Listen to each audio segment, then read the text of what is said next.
And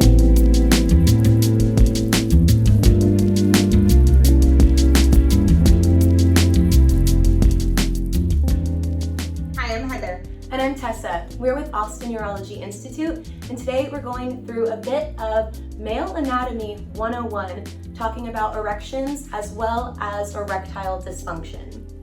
Yeah, so I will start with a little bit of male anatomy. A lot of this is for fertility. You know, a lot of the male anatomy is used for fertilization, but we'll kind of just run through it. So we have the penile shaft, the glands, the testicles, left and right testicle, the vas deferens that run up to the seminal vesicles, and then the prostate gland. The prostate gland is a big part of the male anatomy. So sperm is made in the testicle, travels up the vas deferens into the seminal vesicles, and where it meets with the ejaculate fluid in the prostate. So the prostatic fluid, which is the carrier fluid for sperm, it goes, with ejaculation out, and then it fertilizes the female partner. Talking a little bit about male anatomy in terms of erectile function itself. So when you're looking at the penile shaft, you have, this is the cross section of it. So you have the corpus cavernosum and the corpus spongiosum. The erections are actually made when the arterial blood flow comes in through here and fills up that spongy-like tissue. So your erection is not a bone. It's actually firmness formed from blood filling up and engorging the spongy type tissue. When we start to see erectile dysfunction in men is usually when it starts to happen over time. It's something that's very natural, a natural part of life. But it starts as a complaint of my erection is losing firmness for penetration that's suitable to complete intercourse with their partner. There's different types of erectile dysfunction that we see, and we'll kind of talk about this a little bit. This bottom side here, corpus spongiosum, this is your urethra, so that's where you kind of urinate out of. And then this is where the blood flow comes in. This is your engorged penis.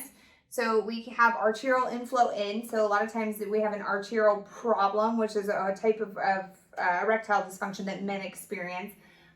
Those can be early signs, some of the earliest signs of what could later turn into a cardiovascular health condition or disease, because the blood flow can't get in. And so a lot of times when we're dealing with arterial blood flow in, we will look at, sex hormones, we'll look at diet, we'll send them back to Tessa here to help them eat better. We'll look at their cholesterol panel. We look at a lot of different things to help improve vasculogenic health. The other side of that is venous outflow. So not only do you have blood flow in, which is arterial, but you can have a venous leak, or, the venous side of the problem. So I can get and obtain a full erection. It's 100% of my erection, but it goes away really fast, or I can't maintain the erection. Those are different types of treatments. We treat both kinds. There's medication, there's injections, there's the fad that everybody's talking about, shockwave. There are some studies going on in the United States that are kind of demonstrating that can be helpful for improving both sensitivity and firmness of erections using shockwave. There's focal linear shockwave, there's radial shockwave. They've been using that treatment in Europe for a long time now.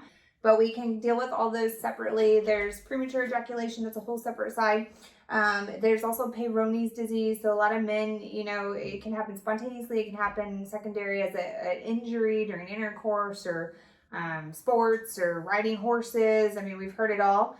And that's basically where you can get plaque buildup or fibrosis in this outer shell, the tunica albuginea. We treat that a little bit differently. That's a whole separate conversation, but a lot of times when we start hearing Peyronie's things, I have a new curvature in my penis, or it's a painful erections, or the curvature's too much that it affects the penetration with their partner. And so we deal with that separately. So when a man comes to us with any, change in erectile function itself, it's really deep diving. Is it vasculogenic? Is it nerve damage? Is it sex hormones? A lot of men actually get in their head, or what's the relationship like? Or have they, disappointed themselves in the past because they disappointed their partner, or they felt like they did, and they just kind of get stuck in that loop. So it really just kind of starts with a thorough evaluation, some lab work, where are the sex hormones, what's going on, just really listening to what's going on in the relationship. When did it change? Does it happen slowly over time? Is it an abrupt change?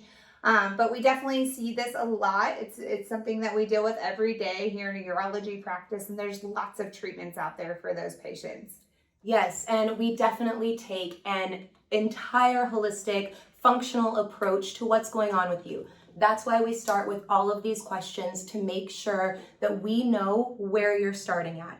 because we absolutely have so many options through treatments in medication, some of the devices that we've talked about, through hormone replacement. But in those tests, we're also going to look at things like your testosterone.